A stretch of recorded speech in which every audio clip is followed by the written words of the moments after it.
Right now, somewhere in the world, a baby is lying in a crib. And that baby can hear a sound difference in Japanese that most Japanese adults can't hear.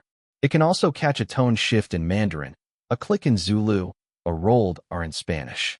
Every sound, in every language on earth, all at once. You could do that too. Once. Then, somewhere around your first birthday, that ability quietly shut off forever. And nobody told you it was happening.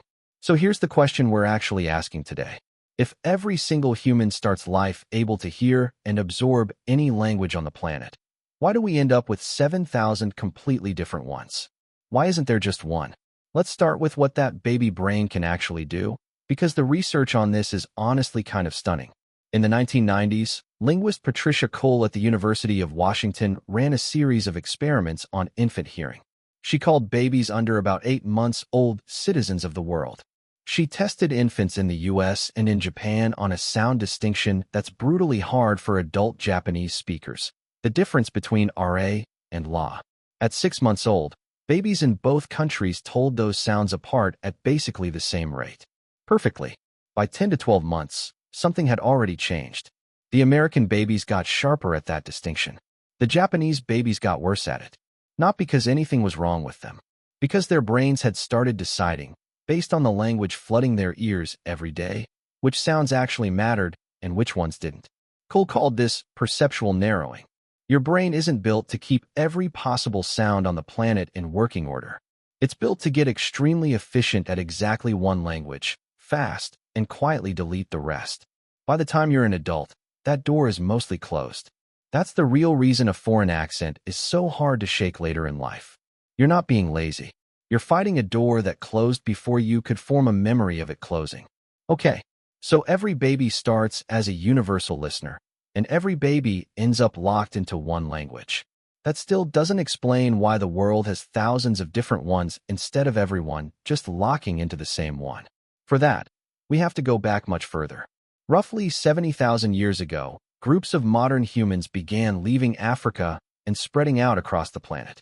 And here's the part that matters. Once a group separates from another group and stops talking to them regularly, their language starts drifting. Immediately. Not because anyone plans it. Language drifts the same way a rumor changes as it passes through 100 people. Pronunciation shifts slightly with each generation. New words get invented for new plants, new animals, new tools nobody back home has ever seen. Old words quietly fall out of use. Give that process a few hundred years of total isolation, and two groups that once spoke the exact same language can no longer understand a single word the other one says. This is the same mechanism that splits one species into two, given enough time and enough separation. Linguists actually borrow the metaphor from biology on purpose. Languages don't get designed. They evolve, branch, and diverge, the same way a family tree branches, except the thing branching is sound. But here's the twist that changes how you should think about this entire topic. Language doesn't just drift from something older. Human beings can generate a brand new one from absolutely nothing, in real time, without a single adult teaching them how. In 1977, Nicaragua opened its first school for deaf children in Managua. Before that school existed, deaf children across the country grew up isolated, each using their own small set of homemade gestures with their own family. No shared language. No community. The school tried to teach them lip reading and spoken Spanish. That mostly failed. But something nobody planned for happened on the playgrounds and school buses. The children began pooling their private gestures into something shared. And then the younger kids who arrived a few years later did something even stranger. They took that rough, patchy system from the older kids and turned it into a real language. Grammar appeared. Consistent word order appeared. Ways to mark who did what to whom appeared.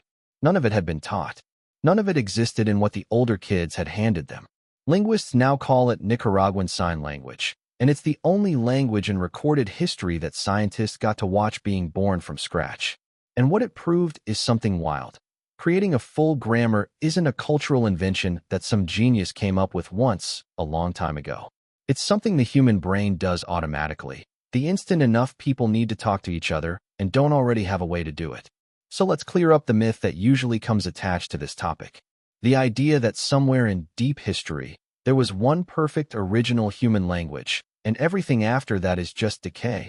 a fall from some pure starting point.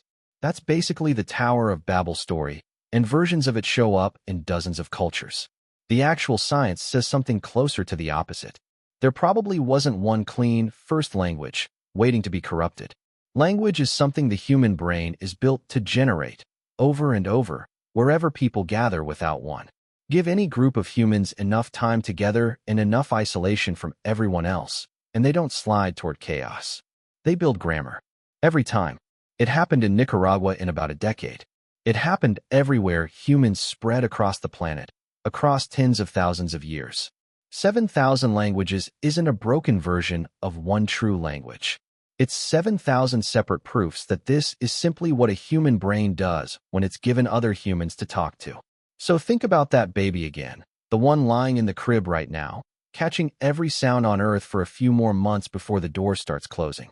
That baby isn't a blank slate waiting to be filled in by one specific language. That baby is a machine built to build a language, any language, out of whatever raw material the people around it hand over. You did that.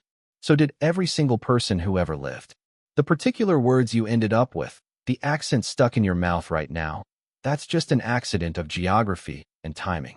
But the drive underneath it, the instinct that turns raw sound into meaning, that part is the same in every human being who has ever opened their mouth to speak.